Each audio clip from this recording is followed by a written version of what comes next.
Hello students, welcome to our YouTube channel. इस video में हम लोग डिस्कस करेंगे current affairs 5th of January से लेके 8th ऑफ जनवरी तक के। जैसा आपको पता है स्टूडेंट्स, हम लोग एक वीक में वैसे 3 क्लासेस रखते हैं, मंडे को, उसके अलावा वेडनेसडे को और फ्राइडे को। पर इस वीक में कुछ पर्सनल रीजंस की वजह से, कुछ प्रॉब्लम्स की वजह से हम लोग ये जो अपनी सेकंड वाली क्लास थे इसको नहीं कर पाए, और आज वाली जो फ्राइडे वाली क्लास है इसको हम लाइव नहीं कर पा रहे। तो इन दोनों को कंबाइन करके मैंने ये वीडियो बना दी है, ठीक है। जो भी यहाँ पर इंपॉर्टेंट करंट अफेयर्स थे, जो भी करंट के क्वेश्चन थे, उन सबको मैंने कंबाइन करके वीडियो बना दी, ठीक है।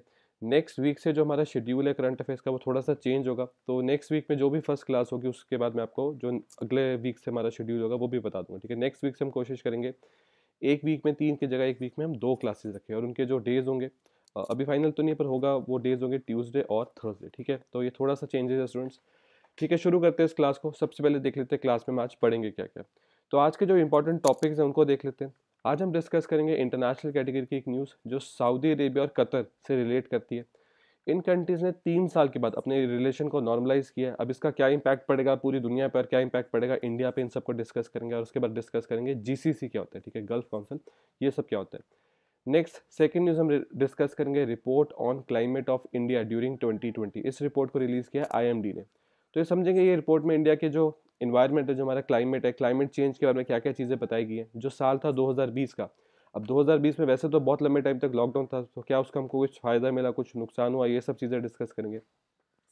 थर्ड न्यूज़ डिस्कस करेंगे जो एक सर्विस या फिर आप कह सकते हो एक इनिशिएटिव गवर्नमेंट ऑफ इंडिया ने लिया है, सागर माला सी प्लेन सर्विसेज, ठीक है। तो सागर माला सी प्लेन में होगा क्या, असल में हम यहाँ पर काफ़ी सारे रूट्स पे सी प्लेन को यूज़ करना शुरू करेंगे, ठीक है। तो कौन कौन से रूट्स हैं, किस तरह से इसको चलाया जाएगा, ये डिस्कस करेंगे। फोर्थ न्यूज़ है हमारी central sector scheme for industrial development of Jammu and Kashmir union territory. तो अगर आप थोड़ा सा भी करंट अफेयर्स को फॉलो करते हो तो आपको पता होगा ये बहुत ही बड़ी स्कीम है जो गवर्नमेंट ऑफ इंडिया ने लॉन्च करी है। और सेंट्रल सेक्टर स्कीम होने का मतलब क्या, ये भी मैं आपको समझा दूंगा, ठीक है। फिफ्थ न्यूज़ है, ये रिलेट करती है एक कंट्री, इसका नाम है यूनाइटेड स्टेट्स ऑफ अमेरिका, और उनके लिए एक बहुत ही आप कह सकते हो बुरी न्यूज़ है, ठीक है। इसको हम यहाँ नहीं डिस्कस करते हैं, जब फाइनली ये न्यूज़ आएगी तभी हम इसके बारे में सारी बात करेंगे, ठीक है। आप यहाँ पढ़ सकते हो protesters entered US Capitol building, ठीक है। अगली सिक्स न्यूज़ है, 5 states have reported bird flu. तो ये जो इंडिया में बर्ड फ्लू, जो इन्फ्लुएंजा की न्यूज़ेज आ रही हैं, इसके बारे में थोड़ी सी डिस्कशन कर लेंगे। लास्ट इकोनॉमी से रिलेटेड न्यूज़ है, Indian economy to be contracted by, ठीक है, कॉन्ट्रैक्टेड बाय 9.6% इन 2020-2021, ठीक है। ये किसने बोला, वर्ल्ड बैंक ने। तो वर्ल्ड बैंक के हिसाब से इस टाइम में जो हमारी जीडीपी की ग्रोथ है वो कितनी होगी, वो होगी इक्वल्स टू -9.6। तो ये बोला यहाँ पर वर्ल्ड बैंक ने, ठीक है। ये सब इंपॉर्टेंट न्यूज़ को डिस्कस करेंगे। उसके अलावा आपको पता है हम क्वेश्चन डिस्कस करते हैं। आज हम डिस्कस करेंगे 2 क्वेश्चन स्टैटिक अफेयर्स का, बाकी के जो सारे क्वेश्चन होंगे वो करंट अफेयर्स होंगे, ठीक है। तो शुरू करते हैं अपनी क्लास को। सबसे पहले हम डिस्कस करते हैं स्टैटिक अफेयर्स के क्वेश्चन को। क्वेश्चन नंबर 1 है स्टैटिक अफेयर का, who is the author of the book Hamlet. आपने बहुत बार इस बुक के बारे में सुना होगा, ठीक है। क्योंकि हम यहाँ पर लाइव क्लास नहीं कर रहे, मैं एक रिकॉर्डिंग कर रहा हूँ, तो मैं यहाँ पर क्या करूँगा, थोड़ा सा वेट कर लूँगा कुछ सेकंड्स के लिए। तो अगर आप लोग इसको अटेम्प्ट करना चाहते हो तो आप इसको एक नोटबुक पे अपने मन में अटेम्प्ट कर सकते हो। क्वेश्चन है, who is the author of the book Hamlet, ठीक है। क्या इसका सही आंसर है, एंडी मरीनो, सिद्धार्थ नायक, विक्रम संपत, या फिर विलियम शेक्सपियर, ठीक है। तो मैं आपको इसका सही आंसर बता देता हूँ।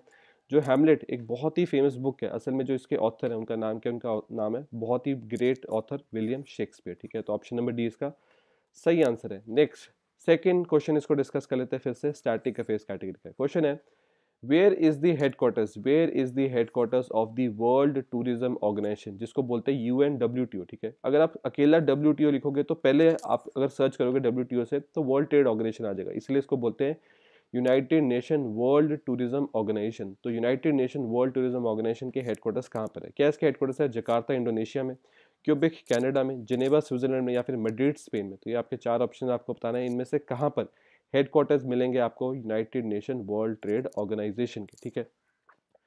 तो सही आंसर देख लेते हैं, इस क्वेश्चन का सही आंसर है option number D, Madrid Spain में, ठीक है। तो स्पेन की एक सिटी है मैड्रिड, जहां आपको हेडक्वार्टर्स मिलेगा United Nation World Trade Organisation के। थोड़ा सा इसके बारे में जान भी लेते हैं, इस ऑर्गेनाइजेशन के बारे में।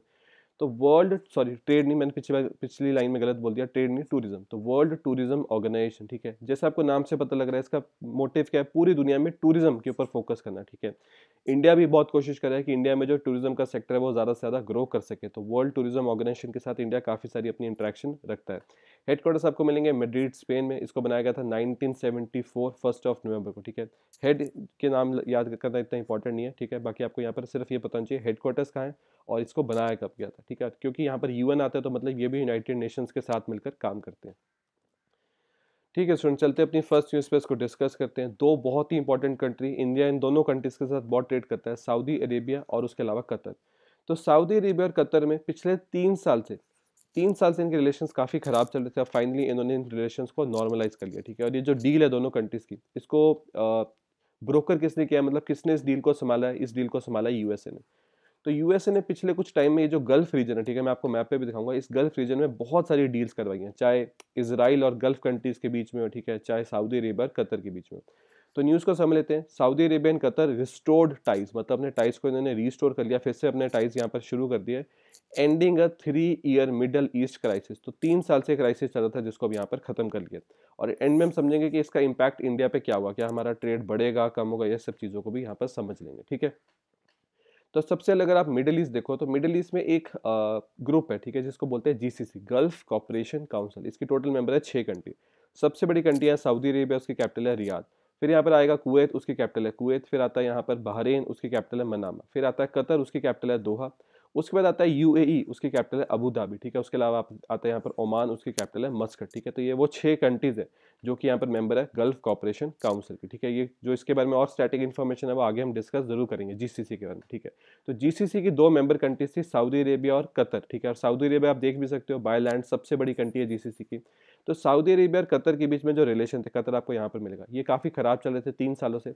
जिसकी वजह से इन्होंने किया क्या, इन्होंने कतर के साथ जितने भी टाइज थे, ठीक है, रोड टाइज, उसके अलावा कतर को अपना एयर स्पेस नहीं यूज़ करने देते थे। अगर कतर को कुछ इंपोर्ट कराना होता था तो उसमें ये हेल्प नहीं करते थे। तो काफ़ी मुश्किल था इस छोटी सी कंट्री के लिए, कतर के लिए, इनको यहाँ पर अपने रिलेशन संभालना विद द जीसीसी मेंबर्स, ठीक है। अब हम समझते हैं अपनी न्यूज़ को। तो यहाँ पर ऑलमोस्ट 3 साल हो गए थे जब सऊदी अरेबिया ने एक ग्रुप बना लिया अगेंस्ट कतर, ठीक है। तो जो भी जीसीसी की मेंबर कंट्रीज है वो सऊदी अरेबिया की तरफ काफ़ी अलाइंड रहती है, क्योंकि बहुत पावरफुल कंट्री है। तो सऊदी अरेबिया और उसके ग्रुप कंट्रीज कतर के अगेंस्ट हो गए। रीज़न क्या था? रीज़न ये था कि जो कतर है ना, ये कतर काफ़ी ज़्यादा अच्छे रिलेशन रखता है कंट्री, इसका नाम है ईरान, ठीक है। अगर हम पिछले मैप को देखें तो यहाँ पर आपको मिलेगा ईरान, ये बहुत बड़ी कंट्री है ईरान। तो कतर अपने काफ़ी अच्छे रिलेशन रखता है ईरान के साथ। उसके पीछे रीज़न क्या है? इस पूरे रीजन में, ठीक है, इस पूरे रीजन में जिसको बोलते हैं स्टेट ऑफ हॉर्मूज, यहाँ पर बहुत ज़्यादा गैस है, ठीक है, काफ़ी सारी गैस फील्ड्स हैं। और कतर की भी उसमें कुछ हिस्सा बनता है। तो अगर कतर को एक गैस फील्ड यूज़ करनी है तो उनको अपने रिलेशन ईरान के साथ ठीक रखने पड़ेंगे, ठीक है। पर सऊदी अरेबिया को और बाकी सब कंट्रीज़ को ये अच्छा नहीं लगता था कि कतर के ईरान के साथ रिलेशन है। सऊदी अरेबिया और ईरान काफ़ी बड़े एनिमीज़ है, ठीक है। तो ये सबसे प्राइमरी रीज़न था जिसकी वजह से यहाँ पर सारी ये प्रॉब्लम चल रही थी। पर अब फाइनली इस प्रॉब्लम को यहाँ पर ख़त्म कर दिया गया। 2017 में जब ये प्रॉब्लम शुरू हुई थी तो सबसे पहले एक ट्रांसपोर्ट ब्लॉकेज लगाया गया था। मतलब ना कतर किसी तरह से सऊदी अरेबिया का एयर स्पेस यूज़ कर सकता था, ना उनकी रोड्स को यूज़ कर सकता था, किसी तरह से भी उनका कनेक्शन तोड़ने की कोशिश की गई थी, ठीक है। और 2017 में 13 डिमांड्स रखी गई थी कतर के सामने। उसमें से एक बहुत इंटरेस्टिंग चीज़ थी, कतर में आपको एक मीडिया हाउस मिलेगा जिसका नाम है अल जजीरा। अगर आप यूट्यूब पे करंट अफेयर्स या फिर न्यूज़ को फॉलो करते हो, आपने पक्का अल जजीरा के बारे में सुना होगा। तो अल जजीरा एक दोहा बेस्ड न्यूज़ ग्रुप है जो कि कतर में काम करता है। दोहा कतर की कैपिटल है। तो इस डिमांड में ये भी रखा गया था कि अल जजीरा को या तो बंद कर दो या इनको बोलो कि ये हम कंट्रीज, मतलब सऊदी अरेबिया, बाकी सब कंट्रीज के रिलेटेड कोई भी गलत यहाँ पर रिपोर्टिंग ना करे, ठीक है। तो ये भी एक बहुत बड़ी डिमांड थी जो 2017 में रखी गई थी। पर कतर ने ये सब डिमांड्स को नहीं माना और काफ़ी टाइम तक वो यहाँ पर इस ब्लॉकेज के साथ चलते रहे। पर finally United states of America ने ये जो पूरा प्रॉब्लम थी इसको यहाँ पर सॉल्व करवा दिया, ठीक है। जीसीसी के बारे में थोड़ी स्टैटिक इन्फॉर्मेशन भी देख लेते हैं। मैंने आपको क्या बताया, जीसीसी में जो कंट्रीज है उनका नाम है Bahrain, Kuwait, Oman, Qatar, Saudi Arabia और यूनाइटेड अरब एमिरेट्स, ठीक है। ये 6 कंट्रीज है जो कि जीसीसी के मेंबर है। जीसीसी के आपको हेडक्वार्टर्स मिलेंगे रियाद, सऊदी अरेबिया में, जो कैपिटल है सऊदी अरेबिया की, ठीक है। इसको बनाया गया था 1981 में, ठीक है। और ये एक ट्रेड ब्लॉक है, मतलब जीसीसी का मेन काम है ट्रेड को बढ़ाना आपस में, ठीक है। और अगर आप कभी विजिट करो इस पूरे रीजन में तो आपको पता चलेगा कि नॉर्मल पैसेंजर्स के लिए एक अलग रास्ता होता है, जीसीसी वालों के लिए कि एक अलग रास्ता बनता है, ठीक है। तो उनको ये एक तरह से थोड़ा प्रीमियम सिटीजन्स की तरह ट्रीट करते हैं 6 कंट्रीज में, ठीक है। स्टूडेंट्स, चलते हैं अपनी सेकंड न्यूज़ पे, इसको डिस्कस करते हैं। सेकंड न्यूज़ रिलेट करती है आईएमडी, इंडियन मेट्रोलॉजिकल डिपार्टमेंट। तो इंडियन मेट्रोलॉजिकल डिपार्टमेंट ने एक रिपोर्ट पब्लिश करी है और उस रिपोर्ट में क्या बताया गया है, climate of India during the year 2020। तो 2020 में इंडिया का क्लाइमेट कैसा था, इस कुछ पुराने सालों के कंपेरिजन में कैसा था, वो यहाँ पर बताया गया। इन्होंने बोला है कि year 2020 was the 8th warmest since 1901। मतलब 1901 से 2020, अगर आप मान लो 1901 से हम 2020 तक आते हैं, ठीक है। तो इसमें बहुत सारे साल आ गए, 100 से भी ज़्यादा साल आ गए। तो इन 100 से भी जो जितने सारे जो ईयर्स थे उसमें से 2020 8वां सबसे गर्म साल था, ठीक है। तो इससे ऊपर इन पूरे सालों में इससे ऊपर 7 और ईयर्स थे जो ज़्यादा गर्म थे एवरेज में, पर 2020 यहाँ पर 2020 8वां सबसे गर्म साल था।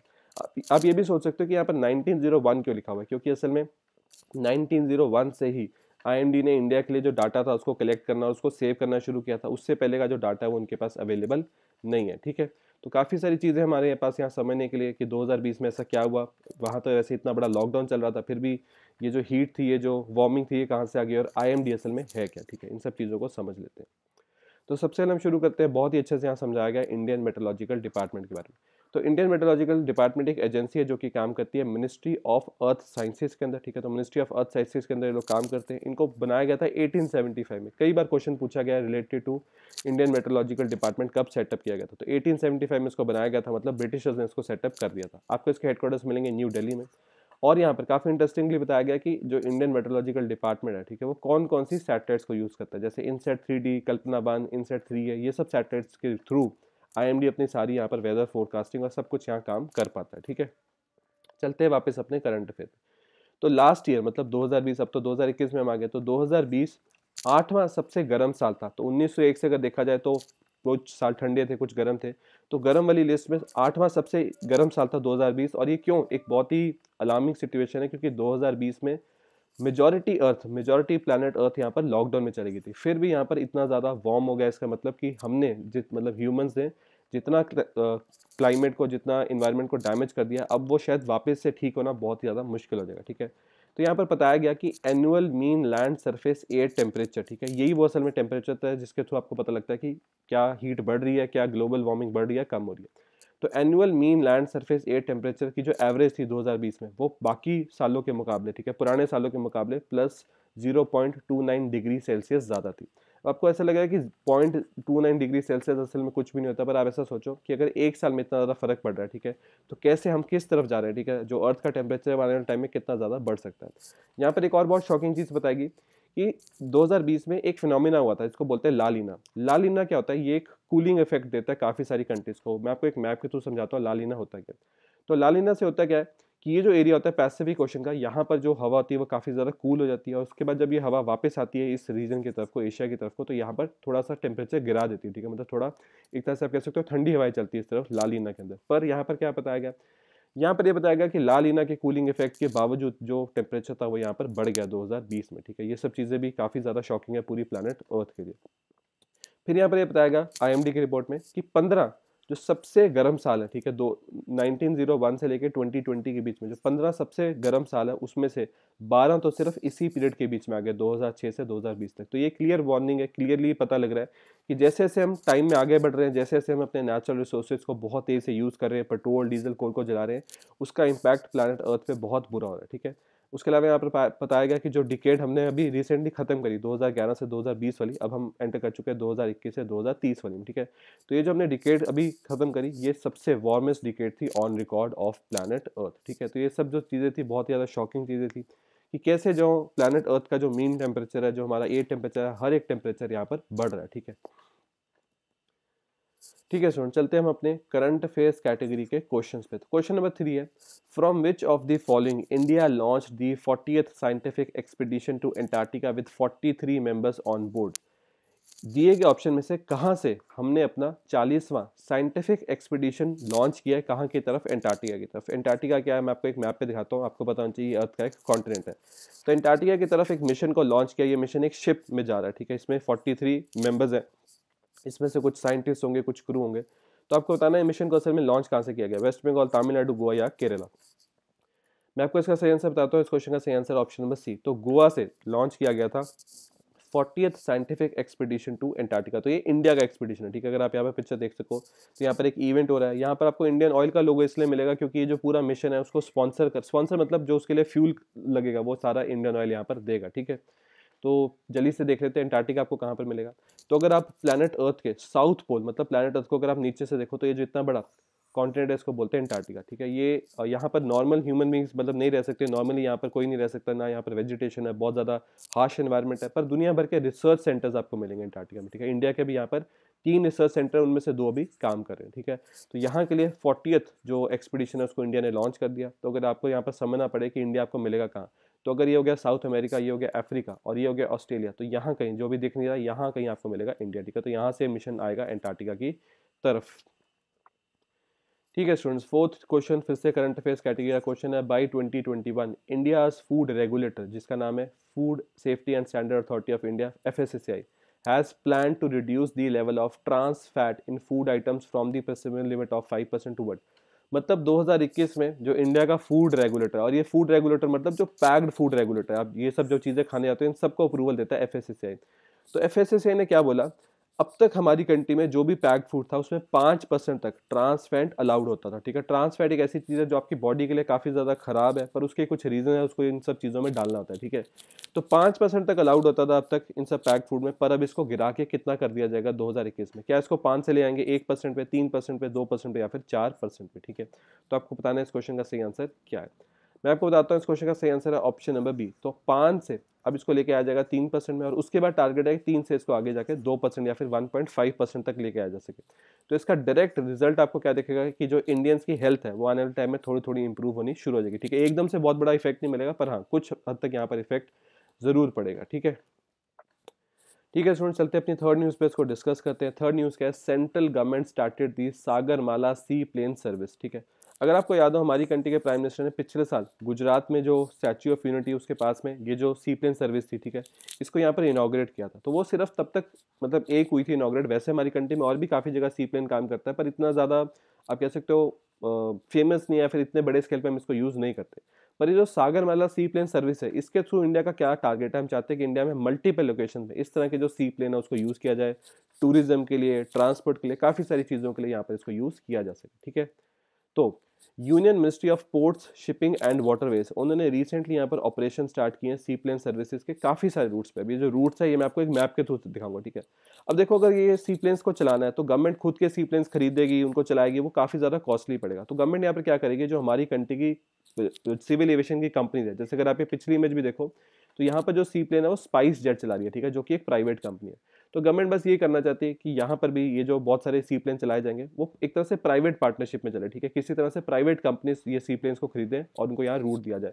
तो एक अलग से ऑर्गेनाइजेशन बनाएगी स्पेशल पर्पस व्हीकल, क्योंकि अगर आप प्राइवेट कंपनीज के साथ काम कर रहे हो तो प्राइवेट कंपनी सबसे पहले अपना प्रॉफिट देखती है। ठीक है, तो उस सबको हैंडल करने के लिए स्पेशल पर्पस व्हीकल को यहाँ डिजाइन किया गया। ठीक है, और उसके अलावा गवर्नमेंट की तरफ से सागरमाला डेवलपमेंट कंपनी लिमिटेड इसको बनाया गया। तो ये दोनों ऑर्गेनाइजेशन मिलकर इस पूरे प्रोजेक्ट को यहाँ पर चलाएगी, और किसकी देखरेख में चलाएंगे, मिनिस्ट्री ऑफ शिपिंग की देखरेख में। ठीक है, तो थोड़ा सा इन्फॉर्मेशन है ministry of port shipping and waterways के बारे में। ठीक है, तो जो ministry of port shipping and waterways है, इसका काम क्या आपको नाम से पता लग रहा है, हमारी कंट्री के पोर्ट्स, जो शिपिंग रूट्स हैं, जो वाटरवेज हैं, उनको यहाँ पर हैंडल करना। इस टाइम पे मिनिस्टर रिस्पॉन्सिबल है श्री मनसुख एल मांडविया। ठीक है, तो इस टाइम पे हमारे मिनिस्टर रिस्पॉन्सिबल है of the ministry of port shipping and waterways. ठीक है, ठीक है, तो यहाँ पर असल में टारगेट क्या है, टारगेट ये है कि जहाँ जहाँ हब बन सकता है, जहाँ जहाँ इनकी जरूरत हो सकती है सी प्लेन्स की, वहाँ ऐसा चलाया। जैसे प्लान है अंडमान निकोबार आइलैंड्स में चलाएं, लक्षद्वीप आइलैंड्स में चलाएं, गुवाहाटी रिवर फ्रंट पे चलाएं, उमराव रिजर्वर में चलाएं, असम यमुना रिवर फ्रंट दिल्ली में चलाएं। तो ऐसी काफ़ी सारी जगहों पर चलाया जाएगा। जो मैंने आपको शुरू में पिक्चर दिखाई थी, जो मैंने आपको बताया था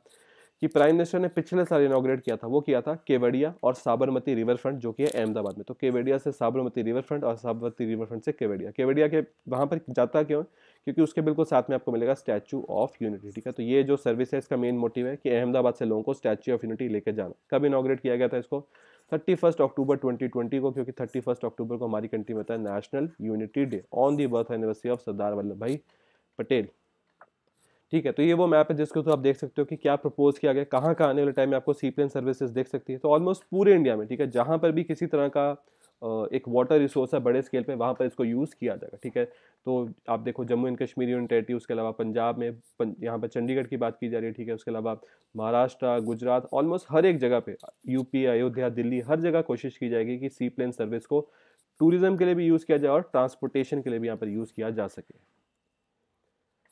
ठीक है स्टूडेंट, चलते हैं अपनी फोर्थ न्यूज़ पे, इसको डिस्कस कर लेते हैं। फोर्थ न्यूज़ है government approves central sector scheme for industrial development of Jammu and Kashmir union territory. तो गवर्नमेंट ने एक सेंट्रल सेक्टर स्कीम कौन सी स्कीम होती है, एक होती है सेंट्रल सेक्टर, एक होती है सेंट्रल स्पॉन्सर्ड स्कीम।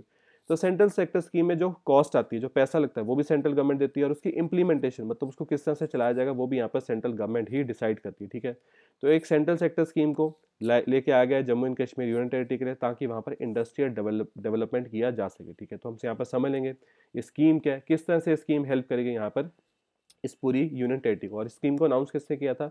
जो JNK के लेफ्टिनेंट गवर्नर है मनोज सिन्हा, उन्होंने यहाँ पर इसको एक इवेंट के टाइम पे उन्होंने इसको अनाउंस किया था, ठीक है। तो गवर्नमेंट ऑफ इंडिया ने यहाँ पर एक स्कीम बनाई है, new industrial development scheme from Jammu and Kashmir, इसका पूरा नाम है, ठीक है, 2021। और ये एक सेंट्रल सेक्टर स्कीम होगी, ठीक है, for the development of industries in the union territory of Jammu and Kashmir. जो मेन पर्पज है स्कीम का, यहाँ पर एम्प्लॉयमेंट बनाई जा सके, मतलब वहाँ लोगों को नौकरी दी जा सके, और वहाँ पर सोशियो इकोनॉमिक डेवलपमेंट हो सके। मतलब एक देखो, कहीं पर भी अगर आपको डेवलपमेंट करनी है तो इकोनॉमी, मतलब वहाँ पर पैसा लाना बहुत ही ज़्यादा जरूरी है, उसके बिना इकॉनमी आप वहाँ पर नहीं देख सकते, ठीक है। और डिटेल्स देख लेते हैं। तो यहाँ पर जैसा आपको बताया 2019 में, ठीक है, 2019 में एक बहुत बड़ा चेंज आया था जम्मू एंड कश्मीर स्टेट में। तो जम्मू एंड कश्मीर को बाइफरकेट करके Jammu and Kashmir union territory और लद्दाख यूनियन टेरिटरी बना दिया गया था, ठीक है। एग्जैक्ट अगर डेट देखें तो 31 अक्टूबर 2019। 31 अक्टूबर को मैंने आपको बताया हमारी कंट्री में होता है नेशनल यूनिटी डे, ठीक है। तो वैसे तो प्रोसेस को 5 अगस्त 2019 से ही शुरू कर दिया गया था, पर officially Jammu and Kashmir state, Jammu and Kashmir union territory और लद्दाख यूनियन टेरिटरी में 31 अक्टूबर 2019 को चेंज हुई थी, ठीक है। तो क्योंकि इतना बड़ा यहाँ पर चेंज लाया गया था, तो काफ़ी ज़्यादा गवर्नमेंट के ऊपर प्रेशर था, गवर्नमेंट को काफ़ी ज़्यादा ज़रूरत थी कि यहाँ पर इंडस्ट्रियल डेवलपमेंट का प्रोजेक्ट्स को शुरू किया जाए, ठीक है। तो ये हुआ था। तो 31 अक्टूबर 2019 के बाद हम यहाँ से यहाँ शिफ्ट कर गए, ठीक है। तो पहले ये JNK होता था पूरा, पर अब यहाँ पर JNK यूनियन टेरिटरी है ये वाली, और ये लद्दाख यूनियन टेरिटरी, ठीक है। आई होप आपको ये चीज़ क्लियर हो गई है। तो यहाँ पर जो lieutenant governor Jammu and Kashmir के मनोज सिन्हा, उन्होंने क्या बताया? उन्होंने बताया कि बहुत बड़ा यहाँ पर बूस्ट मिलेगा इंडस्ट्रियल सेक्टर को स्कीम के थ्रू। 4.5 लाख से भी ज़्यादा जॉब्स क्रिएट किए जाएंगे, और 20,000 करोड़ से भी ज़्यादा की यहाँ पर इन्वेस्टमेंट देखी जाएगी, ठीक है। बहुत सारी ऐसी इंडस्ट्रीज है जिनके लिए Jammu and Kashmir union territory एक आइडियल लोकेशन है वहाँ पर अपनी फैक्ट्री को सेटअप करने के लिए। और ये जो स्कीम है 17 साल तक काम करेगी, मतलब 2037 तक ये जो स्कीम है ये एक्टिव रहेगी, ठीक है। स्टूडेंट्स, वापस आते हैं हम अपने करंट अफेयर्स कैटेगरी के क्वेश्चन पे। क्वेश्चन नंबर 5 है, which country's company and university has announced to launch the world's first wood based space satellite to combat the problem of space junk. काफी इंटरेस्टिंग चीज है। आपसे सिंपली पूछा रहा है दुनिया की वो कौन सी कंट्री है जो कोशिश करी है कि जो सैटेलाइट्स बनाए जाते हैं ना, इसको वुड से बनाया जाए। वुड से बनाने का इसका मेन मोटिव क्या है? देखो, जब तो ये सैटेलाइट स्पेस में जाते हैं तब तो ये प्रॉपर एक रॉकेट के अंदर कवर्ड होते हैं, और ऊपर जाके इनको जहाँ पर इनकी ऑर्बिट होती है वहाँ जाके इनको छोड़ दिया जाता है। पर जब इनका काम खत्म हो जाता है, ठीक है, 10-15 साल की जब ये अपनी सर्विस दे रहे थे, उसके बाद ये एक स्पेस जंक या फिर स्पेस डेब्री बन जाते हैं, मलबा बन जाते हैं, ठीक है। ये जो कंट्री है क्या सोच रही है? ये सोच रही है हम सैटेलाइट्स को बनाएंगे वुड, मतलब लकड़ी का, ताकि जब ये सैटेलाइट की एज पूरी हो जाए और ये प्लैनेट अर्थ पे वापस आने की कोशिश करे, तो उस टाइम पे प्लैनेट अर्थ के एटमॉस्फेयर में ये पूरी जल जाए और वहाँ खत्म हो जाए, ठीक है, कोई भी यहाँ पर पोल्यूशन क्रिएट ना हो।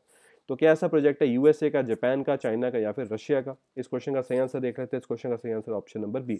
तो जापान यहाँ पर प्लान कर रहा है कि वुड के थ्रू सैटेलाइट्स को बनाया जा सके, ठीक है। Students, next 6 question current affairs category का। Who has been elected as the new president of the All India Chess Federation AICF? AICF के नए प्रेसिडेंट का नाम क्या है? क्या इनका नाम है मृण्मय राजख्वाला, CGS नारायण, भरत सिंह चौहान या फिर संजय कपूर? तो इनमें से कौन इलेक्ट किए गए new president of the All India Chess Federation, ठीक है। इस क्वेश्चन का सही आंसर देख लेते हैं।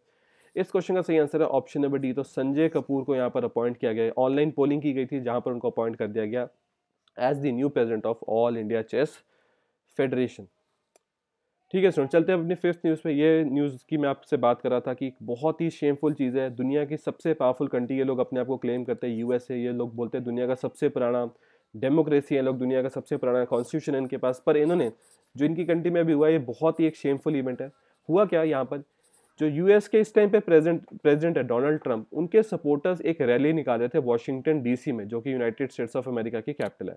और इस रैली को एक तरह से उन्होंने एक राइट में कन्वर्ट कर दिया, एक दंगे में कन्वर्ट कर दिया, और वो एंटर कर गए US की कैपिटल बिल्डिंग में, जो कि आप इस पिक्चर में देख सकते हो, ठीक है। अब US की कैपिटल बिल्डिंग है क्या, ये समझने के लिए एक आपको बहुत ही ध्यान से समझना पड़ेगा US की कैपिटल बिल्डिंग है क्या। US की कैपिटल बिल्डिंग समझाने के लिए मैं आपको सीधा समझा सकता हूँ, इंडियन पार्लियामेंट। मतलब बहुत सिंपली, जो इंडिया में पार्लियामेंट है वो US में यूनाइटेड स्टेट्स कैपिटल बिल्डिंग है। यहाँ पर आपको US का जो लोअर हाउस है और जो US का अपर हाउस है, दोनों मिल जाएंगे इनकी कैपिटल बिल्डिंग में, ठीक है। इनके लोअर हाउस का नाम क्या है? इनके लोअर हाउस का नाम है हाउस ऑफ रिप्रेजेंटेटिव्स, और इनके अपर हाउस का नाम है सेनेट। तो जहां पर इनकी हाउस ऑफ रिप्रेजेंटेटिव्स और सेनेट बैठती है, उस बिल्डिंग को बोलते हैं US कैपिटल बिल्डिंग। और सोचो वहां पर जो राइटर्स थे, जो यहाँ पर लोग प्रोटेस्ट कर रहे थे, राइट कर रहे थे, ठीक है, दंगों पे आ गए थे, वो इस बिल्डिंग के अंदर चले गए। तो हम और कुछ भी समझे उससे पहले आपको यहाँ पर कुछ इमेजेस देखना बहुत जरूरी है, ठीक है। तो ये यूएस की कैपिटल बिल्डिंग है जिसके आगे ये प्रोटेस्ट चल रहा था, ठीक है। अब ये प्रोटेस्ट खत्म हो गए, एक राइट में कन्वर्ट ऑलमोस्ट हो चुका है, ठीक है। ये आप देख सकते हो, जो राइटर्स थे ये यूएस की जो कैपिटल बिल्डिंग है उसके अंदर ये जा चुके ऑलरेडी, ठीक है। इनके पास अपने वेपन्स भी थे, ये अपने आप को पूरा प्रोटेक्ट करने के लिए सब गियर भी लेकर आए थे। उसके बाद अगर आप यहाँ देखो तो ये जो बंदा है, ठीक है, ये काफी ज्यादा न्यूज में चल रहा है। यहाँ पर एक ये वाइकिंग की यूनिफॉर्म डाल के बिल्कुल यूएस की कैपिटल बिल्डिंग में ये लोग फ्रीली घूम रहे थे, कोई भी पुलिस या कोई भी फोर्स इनको यहाँ पर नहीं रोक रही थी। और रोकती भी कैसे, क्योंकि इन लोगों का जो नंबर था वो बहुत ज्यादा यहाँ पर बढ़ चुका था, ठीक है। उसके बाद एक आपको लास्ट पिक्चर दिखाना चाहता हूँ। ये जो यूएस के जो हाउस के स्पीकर है जिनका नाम है नैन्सी पेलोसी, ठीक है। तो जैसा आपको पता है जो हाउस में स्पीकर होते हैं, नैन्सी पेलोसी है जो यूएस में, उनका ऑफिस है जहां पर एक राइटर आके बैठ गया और काफी सारे यहाँ से डॉक्यूमेंट्स वो चोरी करके ले गया, ठीक है। तो ये यूएस में एक बहुत ही आप कह सकते हो शेमफुल इवेंट था उनकी कंट्री के लिए, जब जो उनके राइटर्स थे वो असल में उनकी कंट्री के अंदर आगे, सॉरी उनके पार्लियामेंट के अंदर आ गया और उसके बाद उन्होंने आके यहाँ पर बहुत चीज़ों को डिस्ट्रॉय किया। इस इवेंट के बाद जो डेथ नंबर था वो अब तक पहुंच चुका है 5, जिसमें से जो 4 लोग हैं वो थे राइटर्स और एक यहाँ पर पुलिस ऑफिशियल थे, ठीक है। तो 6 जनवरी 2021 को प्रोटेस्टर्स यहाँ पर गैदर हुए और वो एक रैली कर रहे थे, सेव अमेरिका रैली, जो बाद में एक राइट में बदल गई, मतलब दंगों में बदल गई, ठीक है। तो उसके बाद यहाँ पर जो राइटर्स थे उन्होंने पहले डोनाल्ड ट्रंप की एक स्पीच सुनी, जिसमें ऐसा बोला जाता है कि डोनाल्ड ट्रंप ने उनको अपील किया कि आप कैपिटल बिल्डिंग के अंदर एंटर कर जाओ और जो इलेक्शन है उनको ओवरटर्न कर दो, क्योंकि आपको पता है डोनाल्ड ट्रंप इलेक्शन हार चुके हैं। जो बाइडन आने वाले कुछ दिनों में यूएस के नए प्रेसिडेंट बन जाएगा, ठीक है। मैं आपको एग्जैक्ट डेट इसलिए नहीं बता रहा हूँ किस डेट को बनेगा, क्योंकि मैंने इस पर क्वेश्चन डाला है आगे क्लास में, तो वहां पर आपसे यही पूछेगा किस डेट को जो बाइडन न्यू प्रेसिडेंट बन जाएंगे। तो क्योंकि जो बाइडन नए प्रेसिडेंट बने, डोनाल्ड ट्रंप ने अपने सपोर्टर्स को अपील किया कि आप यहाँ पर जाके एक तरह से इन्वेड कर दो यूएस कैपिटल बिल्डिंग को। क्यों 6 जनवरी को ये किया गया, क्योंकि उस दिन यहाँ पर अप्रूवल दिया जा रहा था, ठीक है, कि जो बाइडन की प्रेसिडेंसी है उसको अप्रूवल दिया जा रहा था एक तरह से उनकी पार्लियामेंट में। तो काफ़ी सारे जो वहाँ के लॉ एक्सपर्ट्स हैं उन्होंने इस इवेंट को बोला ये सिडेशन की गई है, यहाँ पर डोमेस्टिक टेररिज्म किया गया। और कुछ लोगों ने बोला कि डोनाल्ड ट्रंप एक कू करने की कोशिश कर रहे थे, ठीक है। कू क्या होता है, जब आप जो पावर है उसको एक तरह से छीनने की कोशिश करो। तो यहाँ पर काफ़ी बड़े बड़े ब्लेम्स लगाए गए डोनाल्ड ट्रंप पे, और अब ये बोला जा रहा है कि जो कुछ दिन बचे हैं डोनाल्ड ट्रंप के, वो दिन भी उनको प्रेसिडेंट सर्व ना करने दो, यूएस अपना 25th अमेंडमेंट यूज़ करके अपने प्रेसिडेंट को हटा सकता है। तो ये बोला जा रहा है कि 25th amendment of the US constitution use करो और यूएस के जो प्रेसिडेंट है उनको उनकी पोस्ट से हटा दो, ठीक है। ठीक है स्टूडेंट, चलते हैं अपनी 6 न्यूज़ पे इसको डिस्कस करते हैं। 6 न्यूज़ क्या है, 5 states have reported bird flu outbreak in India. India में 5 स्टेट्स ने यहाँ पर बर्ड फ्लू का जो आउटब्रेक है उसको रिपोर्ट किया, ठीक है। हम समझते हैं बर्ड फ्लू है क्या, कि किन किन के लिए डेंजरस है, क्या यहाँ पर सिर्फ बर्ड्स को नुकसान है या फिर ह्यूमंस को भी नुकसान है, और ये असल में फैलता कैसे, ठीक है। कुछ बहुत इंपॉर्टेंट इन्फॉर्मेशन हम यहाँ पर डिस्कस कर लेते हैं, ठीक है।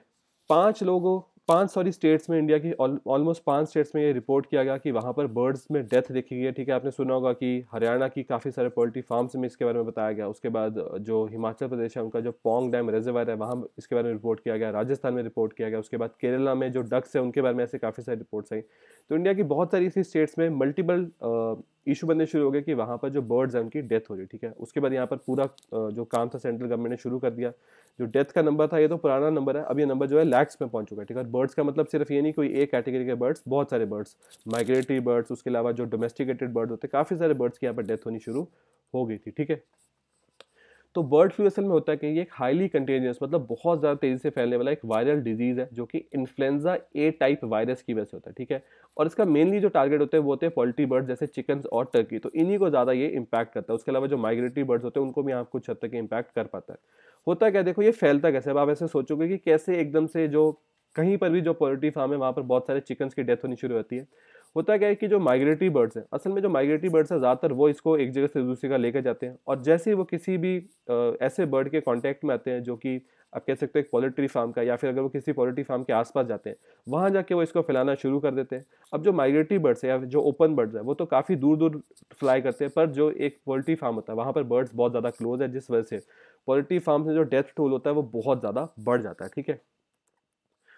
नेक्स्ट चीज, तो यहाँ पर जो Bhopal based national institute of high security animal disease है, असल में इन्हीं के पास आप कह सकते हैं पावर है कि ये डिक्लेयर कर सकते हैं कि हाँ ये बर्ड फ्लू अभी फैल चुका है, ठीक है। ये यहाँ पर डिक्लेयर कर सकते हैं।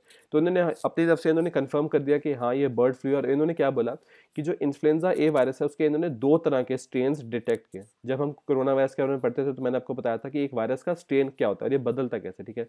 तो इन्होंने 2 स्ट्रेन्स के यहाँ पर एक तरह से कंफर्मेशन दी है। एक स्ट्रेन का इन्होंने नाम है H5N8, ठीक है। तो एक सब टाइप ऑफ इन्फ्लुएंजा फ्लू है, ये पाया गया था यहाँ पर राजस्थान और मध्य प्रदेश में, जो क्रोज की डेथ हुई थी वहाँ पे, ठीक है।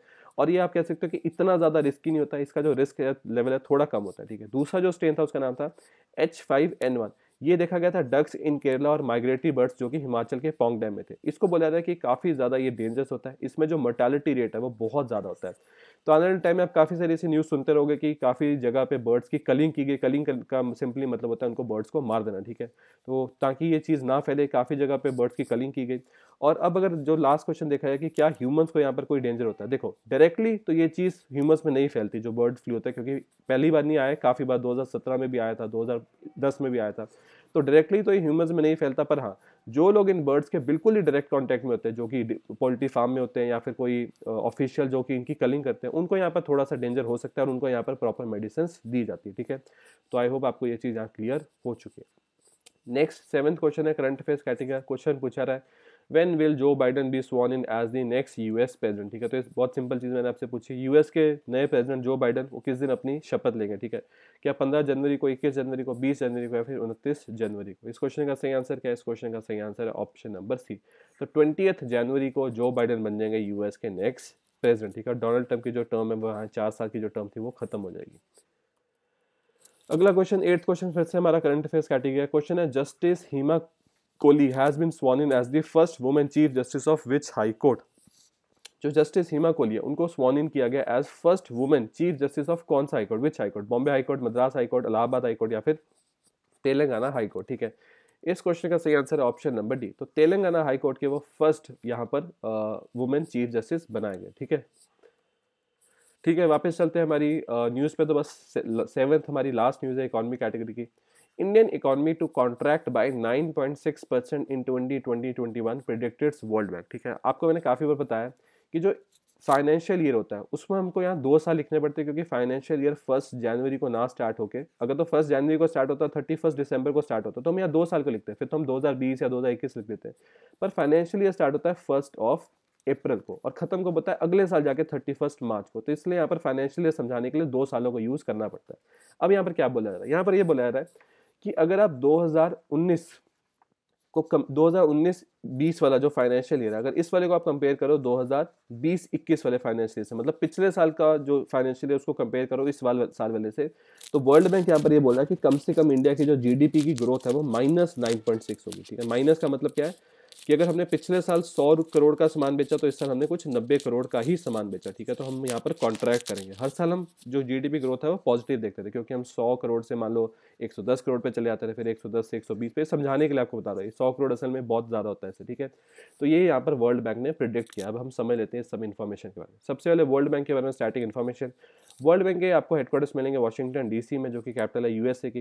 प्रेसिडेंट है डेविड मालपास, ठीक है, और ये काम करता है under the world bank group, ठीक है। तो वर्ल्ड बैंक ने प्रेडिक्ट किया इंडिया की इकोनॉमी कॉन्ट्रैक्ट करेगी 9.6%, मतलब कॉन्ट्रैक्ट मतलब -9.6% हमारी जीडीपी ग्रोथ होगी 2020-21 में। और उसके अगले साल मतलब 2021-22 का जो फाइनेंशियल होगा, जो कि स्टार्ट कब होगा? वो स्टार्ट होगा इसी साल 2021 में स्टार्ट हो जाएगा, 1 अप्रैल को स्टार्ट होगा, खत्म कब होगा? 31 मार्च 2022।